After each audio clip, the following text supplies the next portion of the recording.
Então, vamos começar, né? São 8h10. Boa noite a todos. Eu gostaria de apresentar rapidamente, porque eu sei que não deve ter um currículo muito pequenininho, doutor Sérgio Matuguna. É um prazer conhecê-lo através do doutor Herbert. Mas o doutor Sérgio é médico assistente do Serviço de Endoscopia Gastrointestinal do Hospital das Clínicas da Faculdade de Medicina da Universidade de São Paulo, médico colaborador do Serviço de Endoscopia do Instituto de Câncer do Estado de São Paulo, ICESP, médico da equipe de endoscopia do Hospital Alemão Oswaldo Cruz, em São Paulo. E ele nos abrilhantará com aulas sobre lesões subepiteliais, que se torna cada dia mais recorrente, né? Nós nos deparamos com essas lesões que até muito pouco tempo não sabíamos o que fazer, como fazer, e a ecoendoscopia chegou para nos dar um norte, para nos dar diagnóstico, para nos acalmar ou tomar atitudes mais contundentes com essas lesões, que às vezes parecem tão inocentes e não são. E para moderar a mesa, depois da palestra do doutor Sérgio, o doutor Herbert Toledo. A todos de Alagoas eu não preciso explicar muito, e agora na SOBED também não, é o nosso presidente, né, da SOBED, meu chefe pessoalmente, abriu as portas para mim quando cheguei em Alagoas, então de muita estima.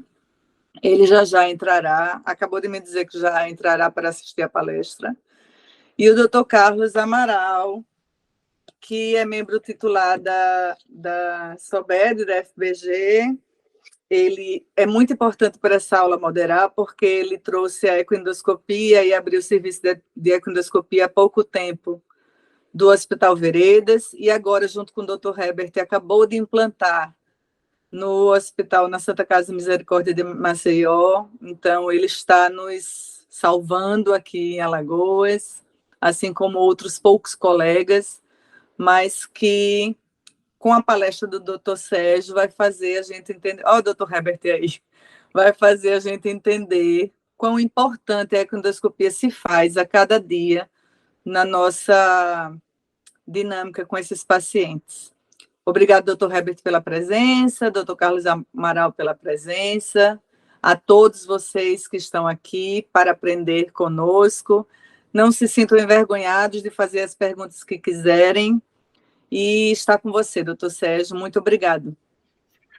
Muito obrigado pelas carinhosas palavras, e agradeço a toda a Sociedade Alagoana de Endoscopia e também da Gastroenterologia por poder participar e poder dividir essas informações, as quais são, acho que, bem úteis para a nossa prática diária do dia a dia, né? Dr. Herbert, que me convidou, muito obrigado, né, Herbert? Eu sei que eu passei, é uma pessoa muito ocupada, né? Presidente, né, chefe, né? Mas vamos à aula, então. Vou compartilhar aqui minha aula.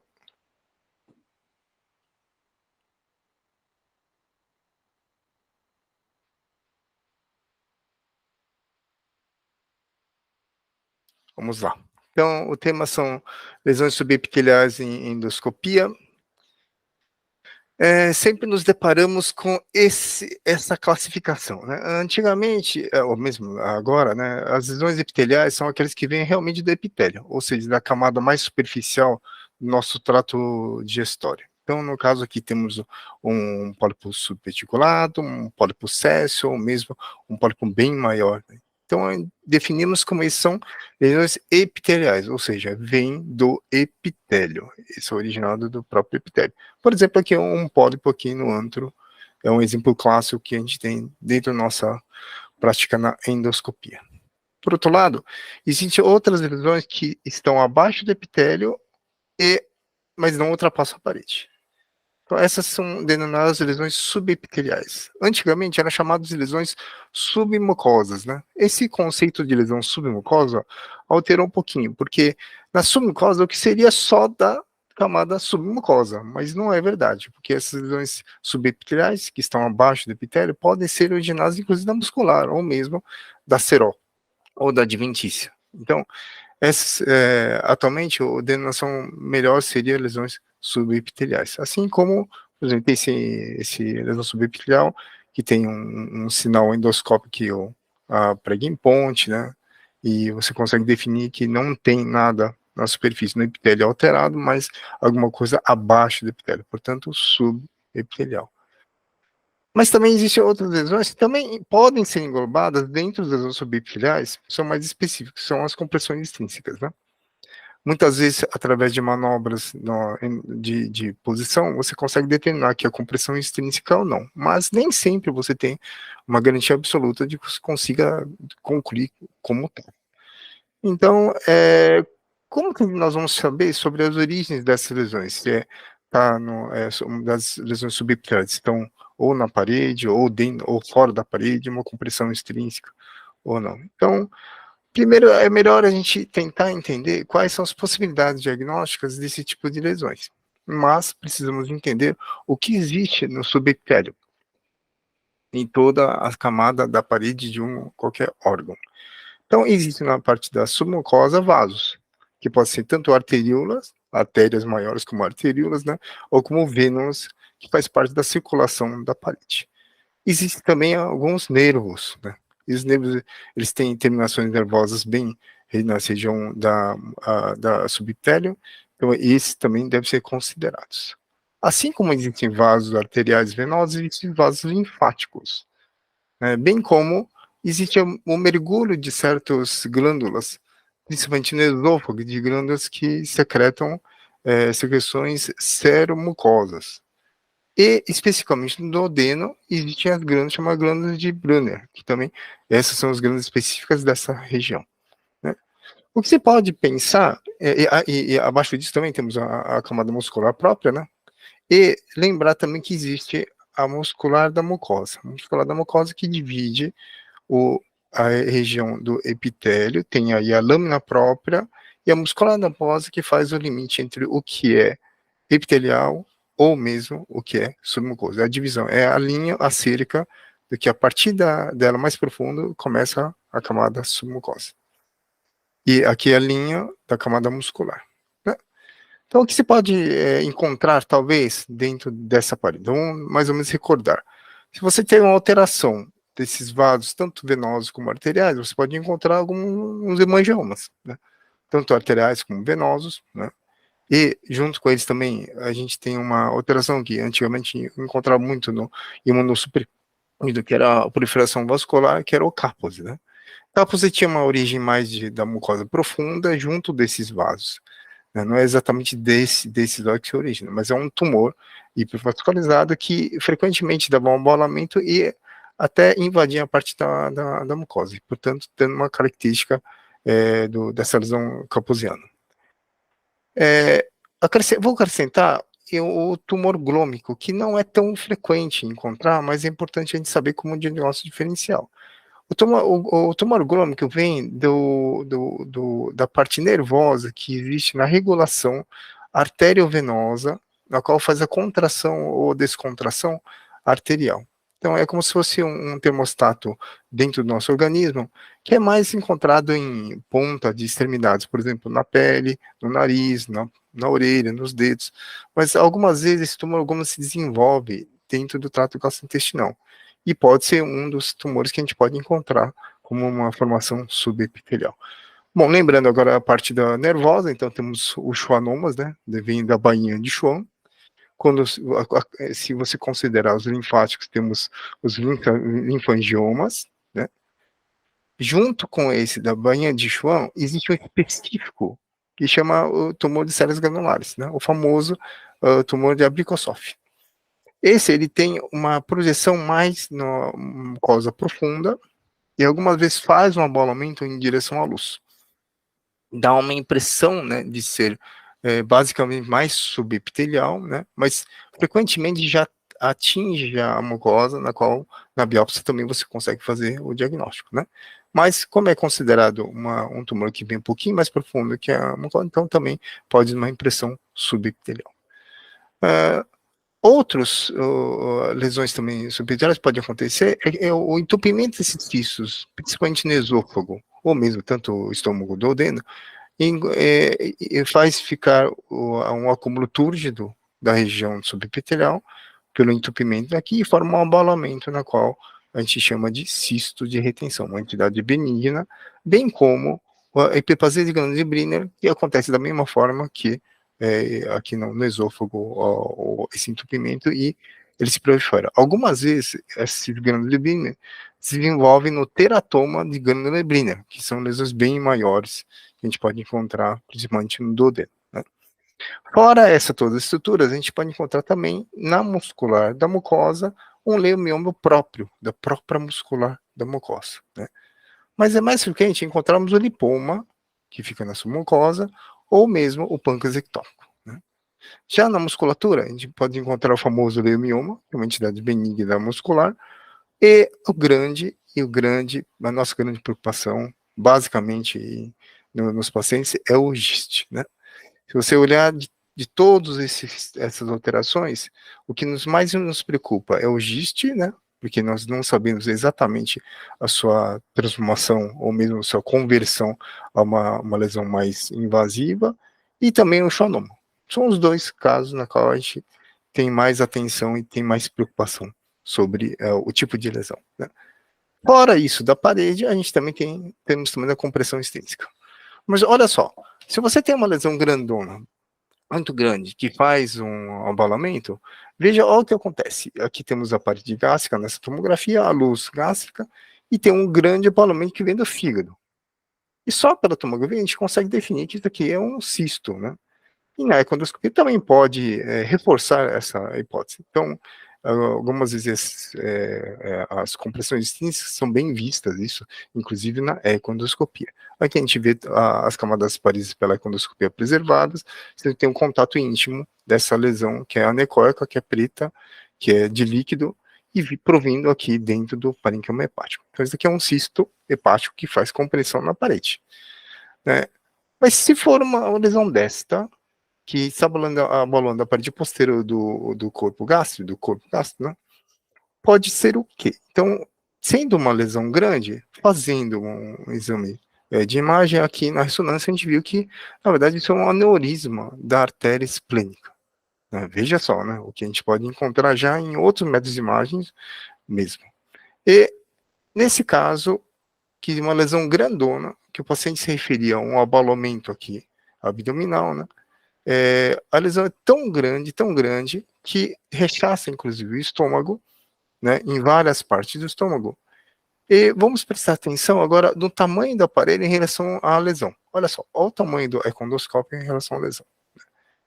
Então, uma mensagem primeira que eu queria passar é que lesões muito grandes, que ficam fora da varredura, mais do que a varredura do econdoscópio, ou seja, o econdoscópio geralmente tem 3 centímetros de uma imagem perfeita para você julgar a lesão, essa lesão é muito grande, né? E quando acontece essa situação, eu ensino os teus residentes que é a situação a bunda do elefante. O que quer dizer? Você colocou o aparelho aqui na bunda do elefante, você não sabe onde está a orelha, onde está o nariz dele, onde está o olho dele e tal. Você não enxerga mais nada, porque a lesão é muito grande, e a econdoscópio não consegue englobar tudo isso. Por esse raciocínio, eu sugiro esse organograma, que frente à endoscopia e a lesão é muito grande, ou seja, quanto? Sérgio, quanto? Acima de 3 centímetros, 30 milímetros. É bom que faça primeiro um exame de imagem, ou tomografia, ou ressonância, que você vai ter mais ideia do que seria a proximidade do que esteja cometido. Né? E após isso, sabendo mais ou menos focal qual órgão que ou é a parede, ou é um outro órgão, o fígado, ou mesmo aneurisma, ou alguma lesão retroperitoneal, e aí a econdoscopia tem grande utilidade em esclarecer sobre a histologia dessa lesão, mas não propriamente da origem da lesão, porque a varredura da econdoscopia ela não é tão suficiente em lesões muito grandes, meramente acima de 3 centímetros. A gente sabe que mais do que 3 centímetros até dá, mas a minha mensagem é lesões muito exorbitantes, aí quando a escolha não consegue definir de onde vem a lesão. mas consegue dar a histologia da lesão para você ter algum norte em relação ao seu origem da lesão, contribuindo inclusive com o patologista fazendo imunossoquímica, né? Mas, abaixo de 3 centímetros, 30 milímetros, a econdoscopia é bem eficiente, né? E aí, eu acho que já vale, não precisa fazer nenhuma tomografia, nenhum exame de imagem, mas vá direto para a econdoscopia, né? Então, por quê? Porque a econdoscopia consegue discernir nas camadas que tem na parede, tanto do esôfago, do estômago, do duodeno, mesmo o reto, e discernir entre quais camadas está envolvida a lesão. Por exemplo, aqui temos o epitélio superficial, o epitélio real profundo, a mucosa profunda, aqui a muscular da mucosa que divide, e aqui tem a submucosa que está nessa faixa, a muscular própria que está unida nessa faixa, e aqui a serosa ou adventícia, ou o mesorreto, dependendo do local que você enxergue, ou você vai estudar. Aqui temos uma lesão, por exemplo, está uma lesão que espessa, na verdade, a camada submucosa e faz um abalamento em região mucosa. Aqui tem uma lesão que está dentro realmente da camada submucosa e nós conseguimos enxergar ela isoladamente dentro do seu.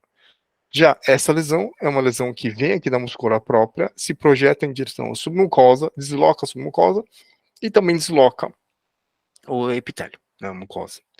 Aqui não. Aqui tem uma projeção que fica apenas da camada muscular, na qual ela se forma como se fosse um halteres dentro apenas da camada, sem desviar a qualquer outra camada, né? Então, esse discernimento, a econdoscopia é fantástica. Por exemplo, aqui temos aqui, ó, aqui o probe, aqui tem a camada muscular própria do esôfago e abre-se aqui uma imagem, aqui, digamos que seja isso um espessamento da camada muscular aqui do esôfago. E sendo esôfago, a gente sabe que a grande frequência seria um leiomioma do esôfago, né? Aqui temos a camada muscular aqui, parede gástrica, e tem essa pequena projeção que vem originado aqui da camada muscular. A camada submucosa está aqui, a mucosa profunda está aqui e a mucosa superficial está aqui, né? Então aqui a gente tem, sabendo que é no fundo gástrico, tem uma hipótese forte de ser um vício fundo gástrico, né? Aqui um pâncreas ectópico antral. Então aqui temos o antro e temos aqui a camada muscular. Na submucosa e junto à mucosa profunda, a gente encontra esta imagem heterogênea, que simula algumas vezes, parece uns dutinhos, né? Que é heterogêneo, bem parecido com o parênquima pancreático, e, portanto, consegue se dar o diagnóstico de pâncreas ectópico, inclusive sem fazer nenhuma função, né? Aqui no caso é no cárdia, né? Temos aqui, ó, a mucosa do cárdia, a submucosa, mas existe uma grande formação heterogênea, meio amorfa, que é compressível, que envolve várias camadas, inclusive na submucosa, envolve camada muscular, algum ponto, e aqui a gente fez o diagnóstico de um cisto de duplicação em cárdia. Assim como um outro que cisto de duplicação em esôfago, né? E aqui um amartoma de grânulos zebrina aqui no bulbo do adenal, né? É uma amartoma meio grandinho, por isso até meio difícil de saber qual a camada que está meio cometida, mas de qualquer forma muscular está aqui, ó, assim, né?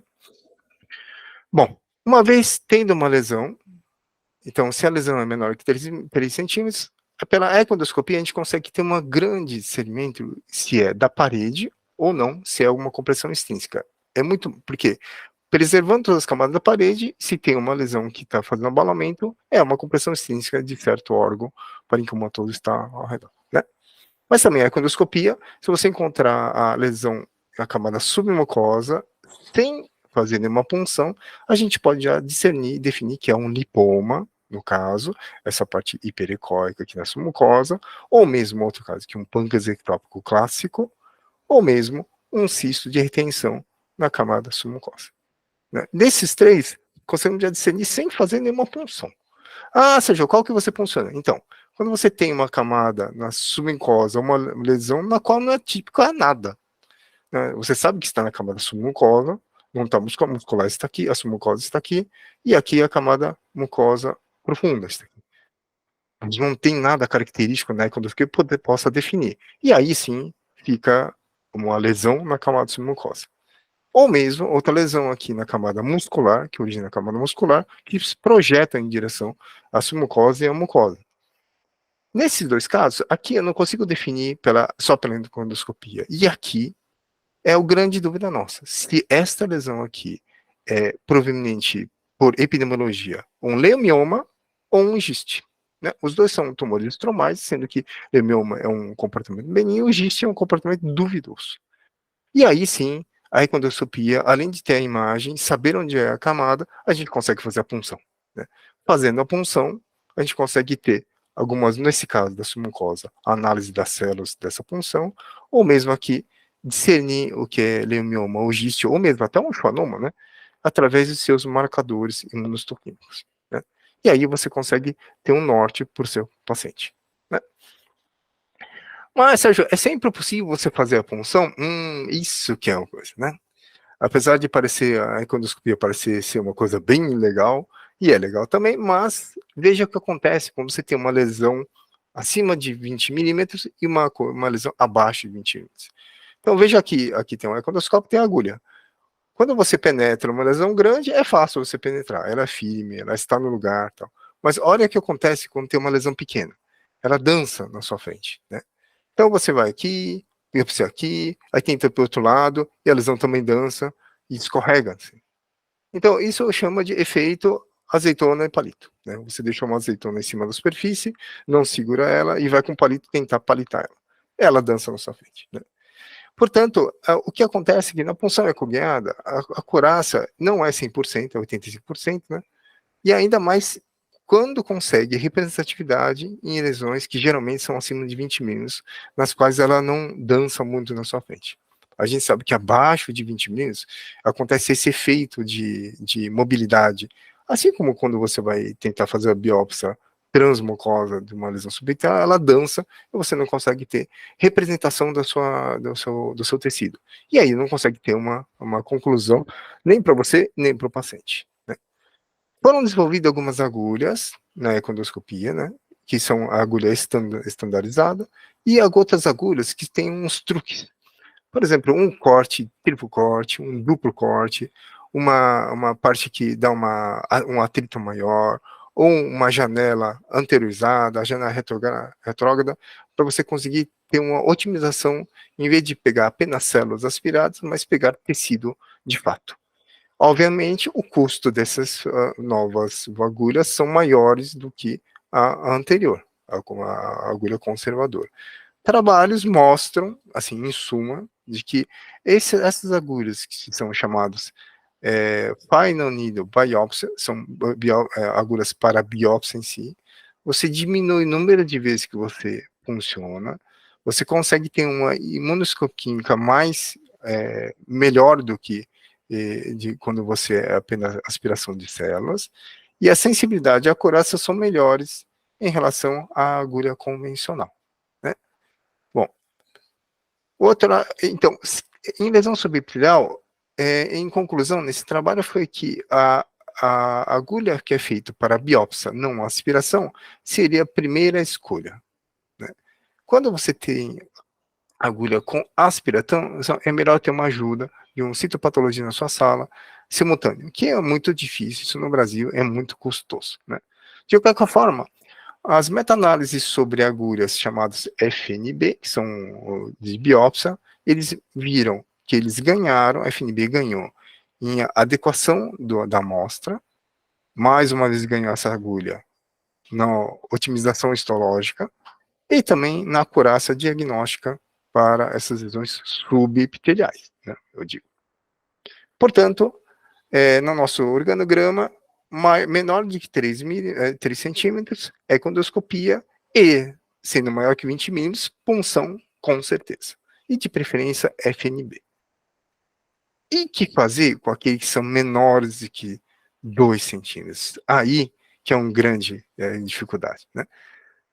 A punção aqui é totalmente inefetiva e a gente não consegue, na verdade, ter uma amostra adequada para ser analisada e o patologista conseguir dar um diagnóstico.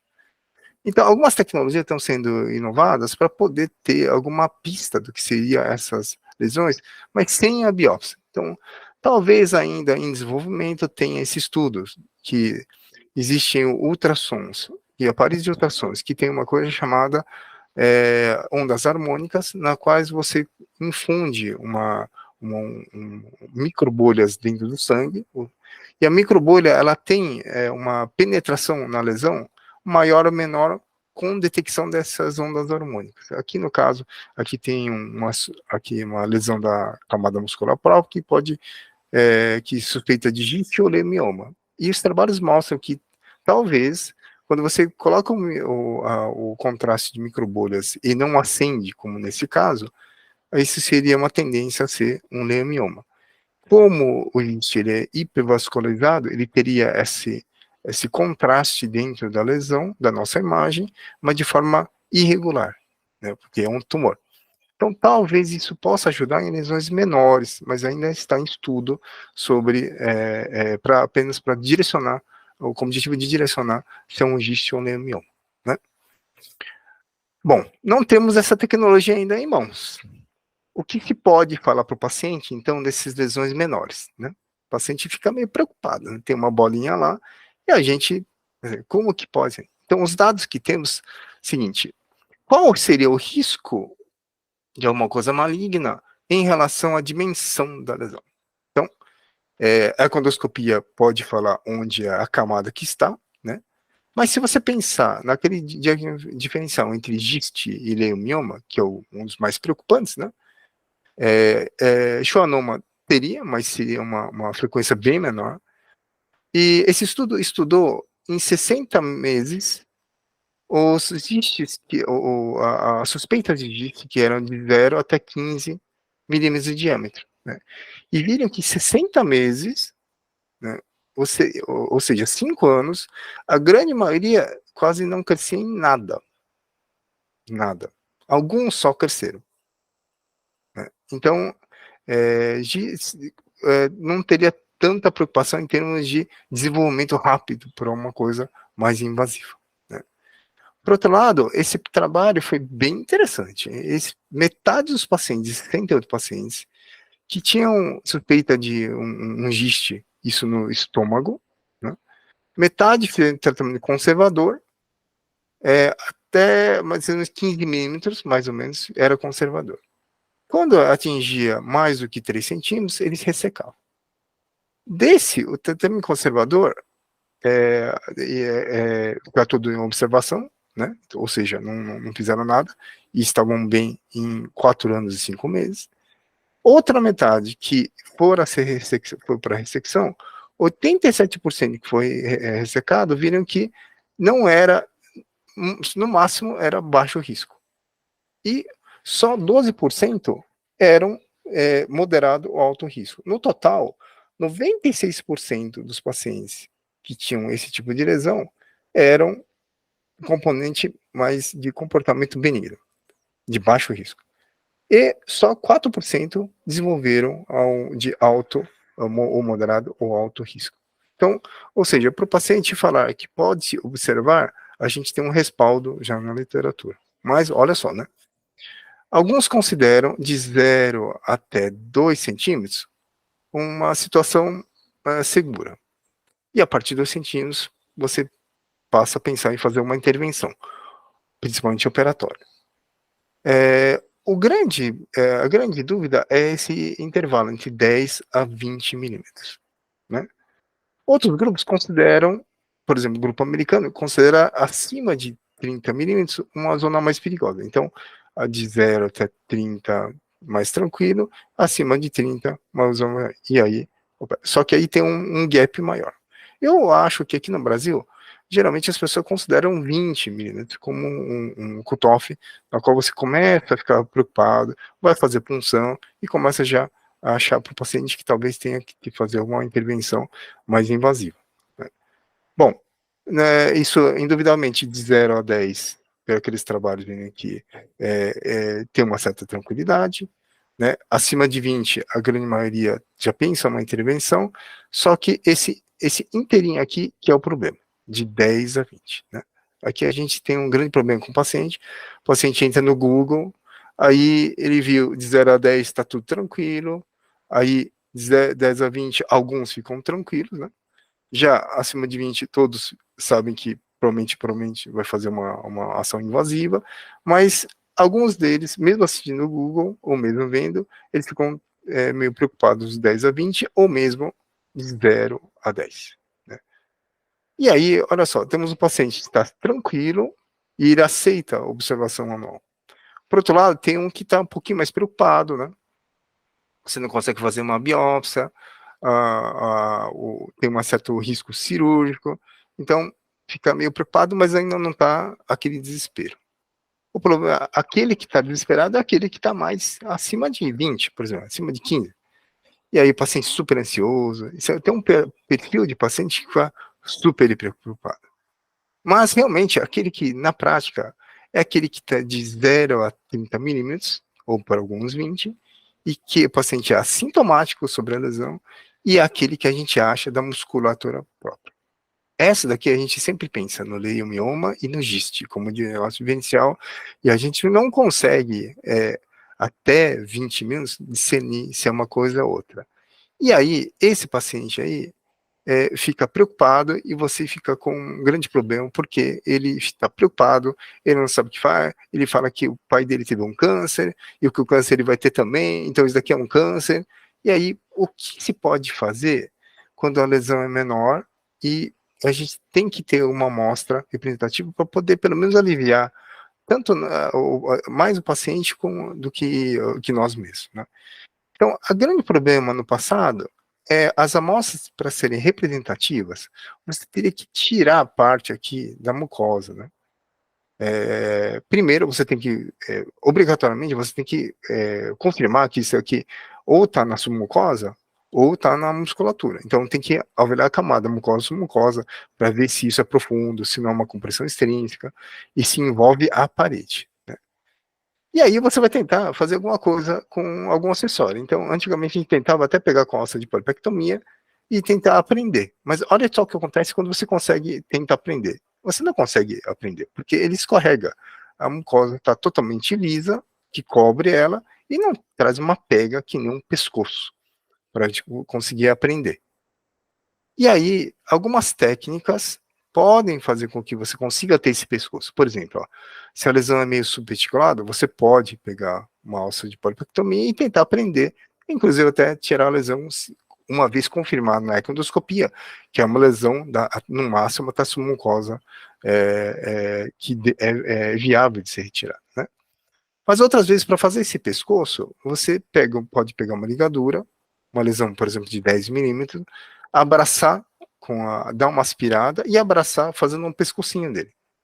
E aí você pode ou ressecar, ou mesmo fazer um corte em cima dele para pegar biópsias, biópsia sobre biópsia, né?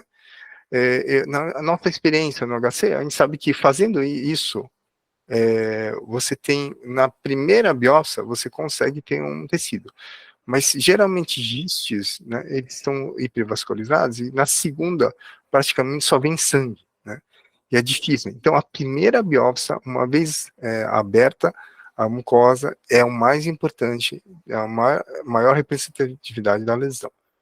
E em países que tem o clipe metálico sobre chamou o vesco, né? Aquele clipe metálico parecendo uma armadilha de urso, né? Que pode pegar não só de 10 milímetros, mas 15 milímetros, aí também pode se colocar, fazer esse pescoço com clipe metálico, e aí você ou faz a biópsia ou você faz a ressecção, né? Por outro lado, se você conseguir quebrar essa mucosa de cima, expor a mucosa, ou fazendo uma ressecção dela, por exemplo, faz um tampão, tira um tampão, e aí você faz a biópsia, você consegue também ter uma certa representatividade da lesão. Ou mesmo, com estilete você corta, faz um livro, aqui uma abertura em livro, e faz a biópsia da lesão. Outros mais ousados, né?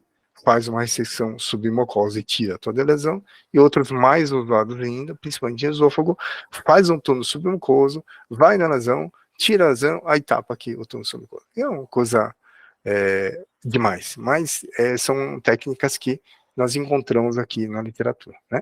Por exemplo, aqui, essa com a alça de parapectomia. Então, a gente existe aqui a lesão, fez a endoscopia, viu que é uma lesão da camada submucosa, Inclusive tem até uma sombra aqui, parece que tem alguma certa calcificação, uma fibrose que não deixa ver, mas meramente a gente vê que aqui na muscular própria não está atingida. E aí, levantaram ele, fez um pescoço, conseguiu tirar a lesão. Né? Esse é o lugar onde injetaram o corante. Aqui temos a Bricosoft, né? Aqui é um tumor de células granulares no esôfago. Aí você pegou, fez a ligadura elástica, fez um pescoço nele, e aí você cortou. E a Bricosoft corta-se abaixo da ligadura, não acima da ligadura. Porque aí você consegue pegar esta parte. Se você cortar aqui essa parte, você pode ainda deixar a lesão.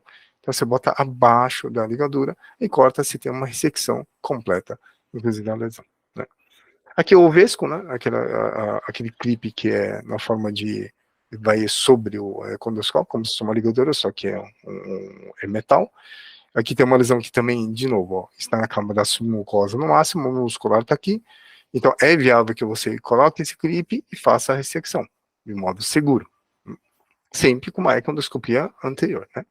Destelhamento, ou seja, pega essa região só na mucosa, pega uma alça de parapectomia, corta em cima, e aí vê a lesão, e a lesão ela se aparece.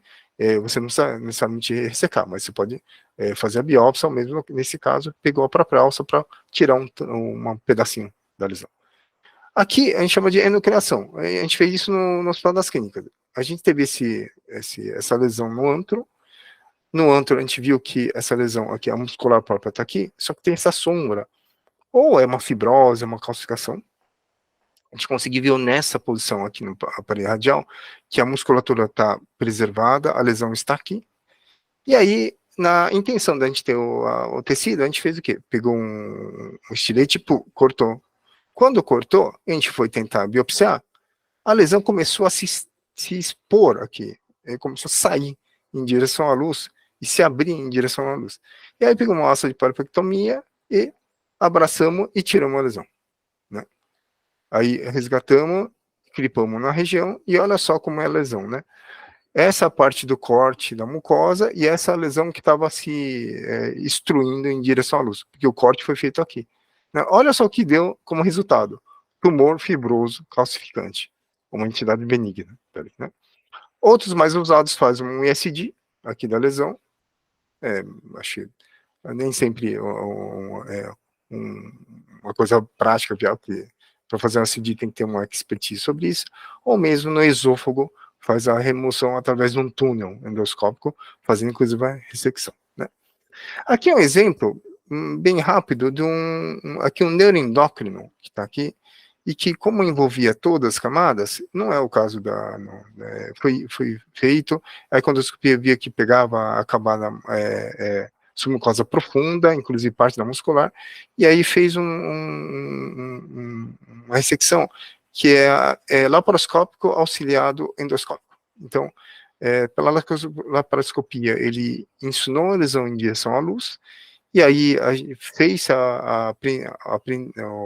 aprendeu-se com massoperectomia, aí fez-se a ressecção endoluminal e colocou o clipe, sendo que para dentro também ele também tinha feito a sutura, tornando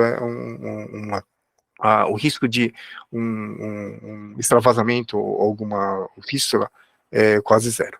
Né? Bom, não precisa dizer que quanto maior a dimensão da lesão, menor será a ressecção dele em monobloco. Né? Óbvio, lesões pequenas, fazer ressecção em monobloco sobre várias técnicas diferentes, é mais viável quando a lesão é menor. Né? E, obviamente, quanto menor a lesão, menor a complicação do seu procedimento mais invasivo. Quanto maior a lesão, maior a complicação terá o seu procedimento invasivo. Né? Aqui é um guia da SGE sobre lesões subepiteliais, e que é uma salada imensa que você vê de um lado para o outro. Né? Mas eu coloquei isso só para acrescentar de que realmente a econdoscopia está dentro desse guideline, né?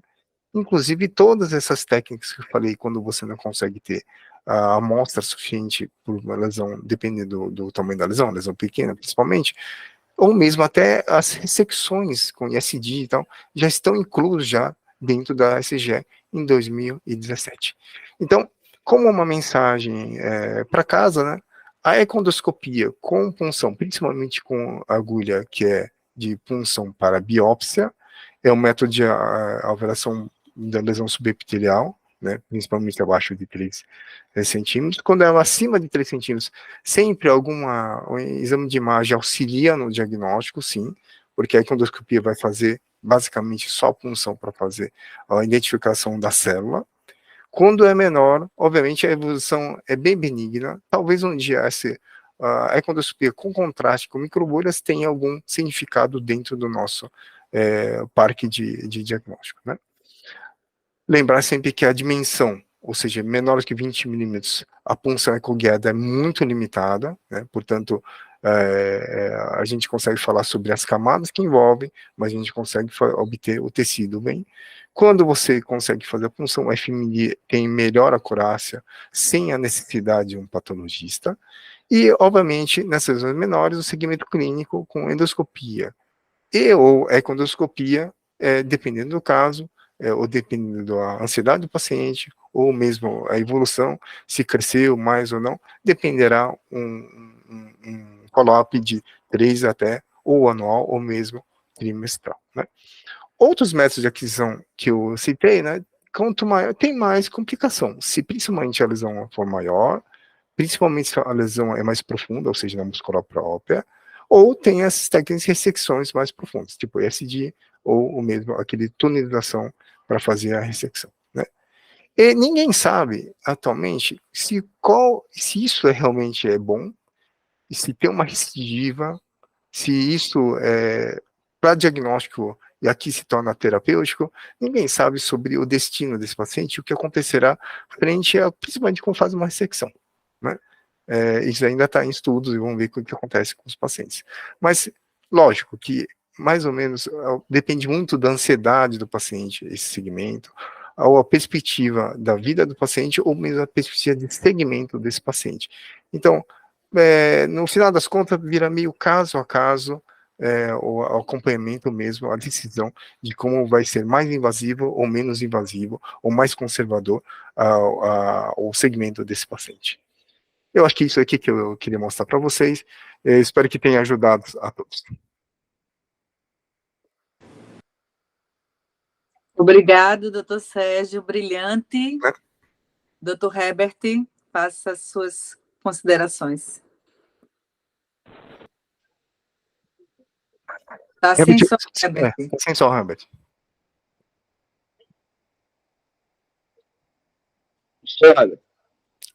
Agora sim. Não, agora não.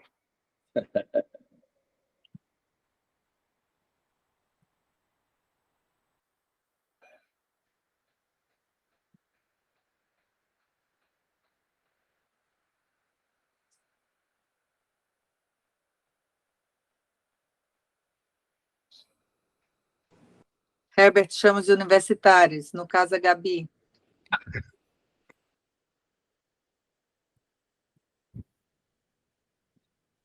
Bom, deixa eu falar aqui enquanto ele consegue. Sérgio, parabéns pela aula, muito didática. Eu gostei muito dos desenhos que você fez aí, principalmente da azeitona e do palitinho. Muito interessante.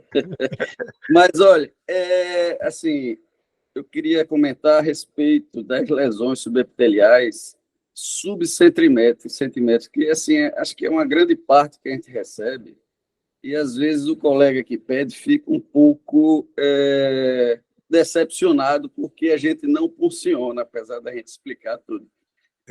Você tem algum critério que você usa em relação do tamanho da lesão? Às vezes até a localização, que a lesão é muito pequenininha no fundo, está meio complicado, que a gente usa aqui o linear, para eliminar. Você tem algum critério que você usa a partir de que tamanho? Ou se você explora a lesão antes com uma pista de biópsia para ver a mobilidade da lesão, ou você só funciona acima de 2 centímetros? Qual é o critério que você usa no dia a dia? Ótima pergunta, Carlos. Ótima pergunta. Isso denota a sua experiência com esse exame. O grande problema da lesão subcentimétrica é que eu acho que somos nós. Porque, na minha opinião, existe uma indicação para você analisar a lesão e você vai. Não é que você não vai ver nada. você pode ver a camada que situa a lesão. E aí eu acho que nessa, apesar de ser subcentimétrica, algumas vezes você consegue decidir se isso é, às vezes, um pâncreas ectópico, e consegue, ou um cisto de retenção, e aí, só que o nosso grande problema é fazer de modo eficiente lesão pequena com o aparelho setorial, o linear.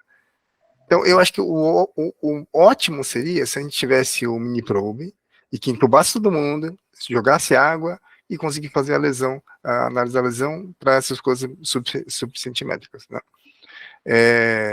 Existe até, não só para subcentimétrico, mas existe paredes, por exemplo, a parede posterior do fundo gástrico é um lugar muito difícil você, inclusive, jogar água para poder enxergar, e algumas vezes tem que fazer um corte meio transesofágico para ver essa região, né?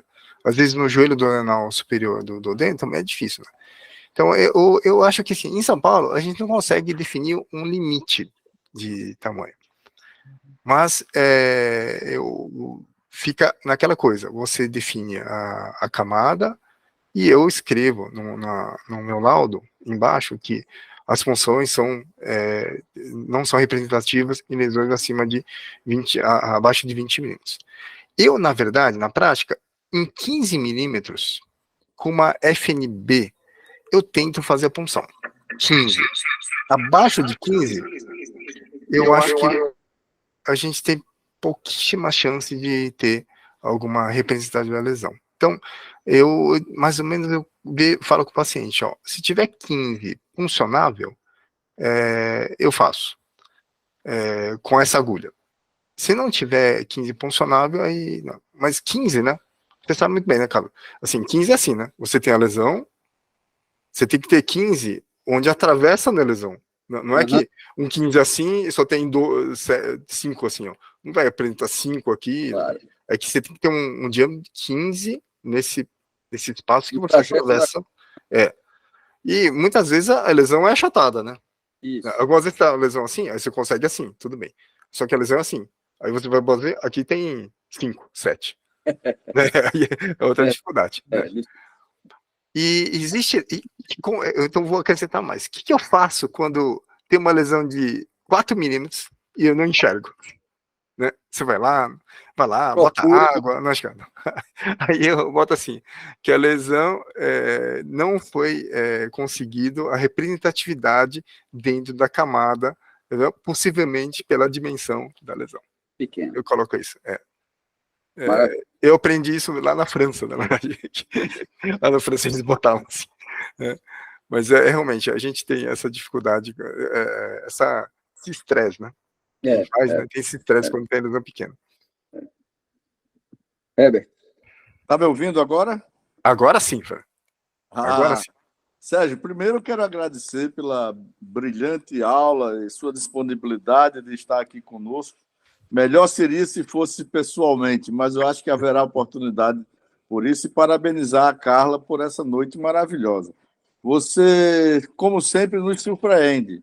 Você nos deixou quase sem margem para perguntas. Você abordou desde as limitações da ecoendoscopia nas lesões grandes, enaltecendo o papel da tomografia e da ressonância nessas lesões, quer dizer, a bunda do elefante, como você bem colocou, né? Como também a acurácia baixa da ecoendoscopia nas lesões abaixo de 2 centímetros, em que você não consegue ainda, talvez, funcionar em muitas dessas lesões. Mas sempre fica aquele medo, aquele receio do médico que está acompanhando, como disse o Carlos Amaral. E o que você sugere numa lesão complexa de 1,5 centímetro, 1,2, que tenha uma certa irregularidade, que a endoscopia não se sente à vontade para acompanhar, simplesmente pelos achados endoscópicos, e o endoscopista repete com 1 ano, repete com 2 anos. São mandatórios a ecoendoscopia nessas lesões pequenas? E qual o acompanhamento para essas lesões pequenas pelo ecoendoscópio? Então, eu acho que o acompanhamento dessas lesões que são... Primeiro, vamos definir duas linhas. Primeiro, quando você fez o exame ou endoscópio ou econdoscópio uma vez, daqui a 6 meses você repetiu, existe uma alteração muito bruta da ecotextura, ou mesmo, então, por exemplo, a lesão homogênea, ela começa a ficar heterogênea, ou aparece vaso interno, ou mesmo aparece gânglio, ou existe calcificação associada, na qual você não espera ter isso numa lesão, né? Então, eu acho que aí tem eu diria, entre aspas, o estadiamento ecográfico, eu não diria, não, o TNM, mas o aspecto alterou demais, né? Isso nos denota uma certa hiperproliferação de alguma coisa que está ou causando necrose, a vascularização não está suficiente, ou mesmo a irregularidade da parede, aí fala, ó, daqui, liga para o médico e fala, ó, isso daqui eu acho que tem que ficar esperto, daqui não está muito o que a gente espera. Ou outro, que você está tranquilo, fez daqui a 6 meses uma econdoscopia ou uma endoscopia, e viu que está no mesmo aspecto, está estável. Então, mas assim, em suma, né, eu diria, paciente muito preocupado, daqui a 3 meses faça, muito preocupado, né? Então, paciente tranquilo, daqui a 6 meses faz outro. Pode ser até econdoscopia. Teve estável, aí anual. Aí anual, não anual. Paciente muito preocupado, daqui a 3 meses você faça outro exame. Está igual, aí aumenta a 6. Aí está igual, aí 1 ano, aí fica 1 ano. Paciente extremamente preocupado. Mesmo não tendo nenhuma... Eu acho que aí vale a pena você tentar fazer algum método para você tentar captar endoscopicamente um tecido, para poder deixar ele tranquilo. Então, depende da conformação. Então, sei lá, tem 10 meninos, pode fazer uma ligadura, corta em cima e faz a biópsia, né? Por que eu falo não arrancar inteiro? Porque o paciente está lá, tem uma lesão de 10 milímetros. Você vai lá e ainda arranca e perfura, acho que é pior, né? É melhor você fazer um corte em cima, faz a biópsia. A ligadura não vai provocar perfuração, né? E capaz de até com a ligadura fazer uma isquemia e pum, ele cair de forma meio espontânea temporalmente sem você ter o risco de uma perfuração. Bom, eu acho que dividir assim, o tranquilo, você tem esse segmento 6 meses depois anual, aquele que é mais estressado 3, depois aumenta 6, depois 12 meses anual, e aquele que é extremamente estressado talvez ofereça para ele esse tipo acho que podemos fazer assim, é menos invasivo, ou se não, né, tá muito preocupado porque o pai teve câncer, ele acha que é a mesma coisa, e aí às vezes vai para cirurgia, né, porque aí ele acaba de vez com todo o estresse dele, né. Eu tinha um paciente aí que a médica era dermato, ela tinha uma lesão uma camada muscular própria no fundo gástrico, e aí não dá, porque o negócio é de 5 milímetros. Imagina 5 milímetros no fundo gástrico. Eu fiz a eco, era na muscula própria, mas você vai por coisa de 5 milímetros, você vai ter alguma...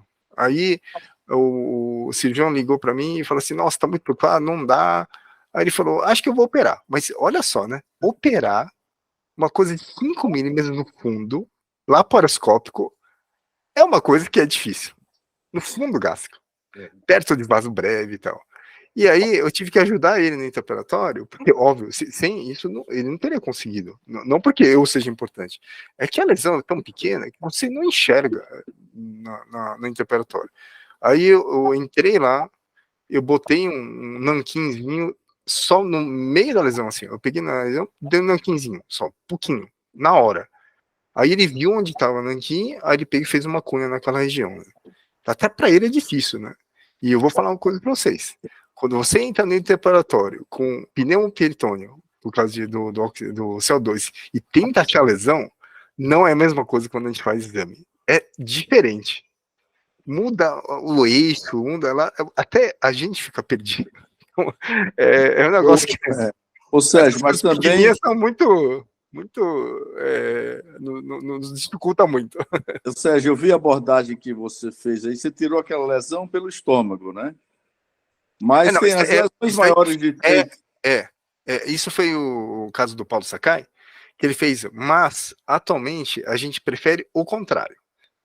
Você faz a marcação, bota a injeção, Aí o cirurgião faz aquele contorno pela serosa, e a gente empurra para o cirurgião, ele faz uma bolsinha, e a lesão fica extruída em direção à serosa, ele faz a bolsinha e depois ele corta e ele rafia. É o melhor método. Nós tivemos 2 casos recentes com lesões maiores de 3 centímetros, e o endoscopista entrou, empurrou a lesão e nós ressecamos laparoscopicamente. Fica bem mais rápido, bem mais fácil, inclusive de retirar a lesão da cavidade também. Né? Eu queria perguntar também nas lesões, nos tumores carcinoides de reto. A que ponto você indica a ressonância? Dá para ressecar? Ressonância não. A ecoendoscopia. A partir de quantos centímetros, quantos milímetros é mandatório fazer a ecoendoscopia? Eu acho que a ressonância é ótima para ver essa parte do pelve. Só que a ressonância, se a lesão é pequena, por exemplo, abaixo de 15 milímetros, ele não consegue discernir muito bem se está mais profunda ou não. E aí eu acho que a ecoendoscopia tem seu papel bom, essencial, e a ecoendoscopia falha aí, isso eu queria acrescentar, porque eu já falei nisso também. No estadiamento ganglionar, né, você pode ter a lesão, você consegue ver muito melhor a lesão menor do que a ressonância pode ver, mas o gânglio distante a gente não consegue enxergar. Então, eu acho que os 2 métodos, em forma de estadiamento por neuroendócrino, eles são complementares, principalmente quando a lesão é pequena, né? Você consegue discernir mais as camadas certinho e tal. Mas o ganglionar, se você tiver um gânglio mais ilíaco, você não vai conseguir enxergar no seu exame. Então, no final das contas, assim como semelhante à endometriose, eu acho que os 2, acho que é mais do que a endometriose, eu acho. A ressonância com a ecoendoscopia para lesões menores, eu diria, menores de 20 milímetros, eles são complementares entre si. Né? Um vê melhor gânglio, melhor a região do mesorreto, e a gente vê melhor a camada da parede. Sérgio, então, tem uma pergunta aqui para mim, mandaram no meu zap, não é bem de lesão subepitelial, mas perguntaram, você ainda usa ecoendoscopia para estadiar alguma lesão precoce do estômago e do esôfago? Excelente pergunta. Isso é pergunta de todo o congresso, né? Bom, se você fizer, os trabalhos mostraram o seguinte, os japoneses começaram a fazer esse negócio de fazer a ecoendoscopia antes da ressecção. E o que eles enxergaram? Eles viram que lesões de metade, se você medir fundo e corpo, e depois antro e pré-piloro, principalmente no gástrico, o olho do japonês estadiava melhor do que a ecoendoscopia no antro. E era meio próximo, mas perdia um pouquinho da ecoendoscopia no corpo e no fundo. Né? Mas tem um grande viés isso. Eles têm mais de 500 casos de precoce por ano. E a gente não tem isso daí, não. Né? Você acha que a gente tem o olho para julgar se aquilo lá está cometendo a sua mucosa? Não. Quantos casos de precoce a gente tem por ano? Então, eu acho que a gente não tem essa expertise que os japoneses têm. Então, a gente não é a mesma população médica de olho endoscópico também. A gente tem alguns sinais de ter invasão submucosa, tem as pregas semi-retraídas, tem aquela nodulação interna na lesão, mas, mesmo assim, eu acho que para a gente não é tão bom. Então, eu acho que ainda há um espaço dentro. Se fizer suponhamos que você decida por uma lesão diferenciada fazer uma ressecção. Será que faz diferença se você fizer um SD e antes fazer uma ecoendoscopia? Eu acho que faz em um ponto. Se na ecoendoscopia vir uma lesão que acomete a submucosa de modo bem profundo, ou seja, quase na totalidade, se quem tentar fazer um SD vai ter mais dificuldade em fazer uma lesão completa de uma ressecção monobloco do que se fosse mais superficial. Eu acho que isso dá uma ideia para quem for fazer o procedimento de prever se vai ser uma bucha ou vai ser tranquilo. Vai demorar 3 horas ou vai demorar meia hora. Eu acho que isso ajuda muito, além de conseguir enxergar gânglio, né? Que talvez, às vezes, em outro método de imagem a gente não consegue enxergar. Então, eu sou a favor ainda de fazer, assim, o estadiamento, né? E lembrar também que, mesmo para avançado, para você dividir o paciente que é um T2N1 ou T3N0, que entra aí na neoadjuvância, e cada vez mais na adjuvância, mesmo no estômago, ele é feito, aí esses chamados meio borderlines, é quando você dá um estadiamento melhor, se você comparar tanto a ressonância como a tomografia. Então, acho que até no avançado, atualmente, para o oncologista, talvez seja importante, tem sido importante a gente fazer o exame para poder fazer um estadiamento mais preciso, né, no paciente. Uhum. Carlos, eu não sei se tem pergunta, Carlos, aí no chat. Tem, Carla? Não. Então, eu vou falar uma coisa que eu acho que é importante. Então, tem uma lesão chamada cistoduplicação no esôfago. Esse é um caso que a gente fica muito, muito de pé atrás de fazer a punção. Então, você tem uma lesão que na tomografia viu como se fosse um espessamento da parede, ou na ressonância viu que ficou duvidoso se é líquido ou não, e a gente chega a ver no esôfago e encontra uma coisa na muscula própria que está na sua mucosa, uma bagunça. Assim. Aí você fala assim, eu vou puncionar. Se você punciona essa lesão e tem um líquido dentro, que é um muco, ele não é. Então, essa lesão não é um cisto. Na verdade, você não enxerga como uma coisa preta. Para a gente, na econdoscopia, a necóica é preta e é líquido. Mas como tem muco, ele torna parecendo uma coisa sólida. A gente punciona essa lesão, não vem nada. Vem um muco, assim, nada. Mas não vem nada de tecido. Zero. Frequentemente não vem nada. Vem vazio. É como você pegar um catarro, tentar aspirar o catarro com uma agulha fininha. Não dá, não vem um catarro. Né?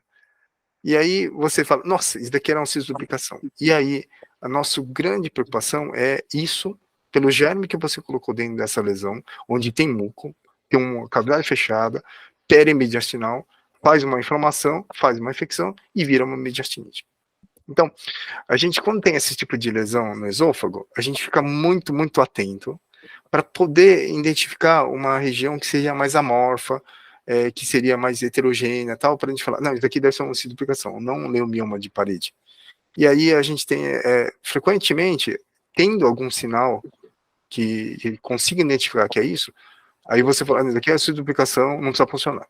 Mas algumas vezes precisa disso, e isso leva um certo grau de morbidade e mortalidade do paciente por uma mediastinite que não é detectada, não é diagnosticada de forma precoce. Então, acontecendo isso daí, em termos de se começar a dar uma inflamação, uma infecção, vai desenvolver entre 3 a 5 dias.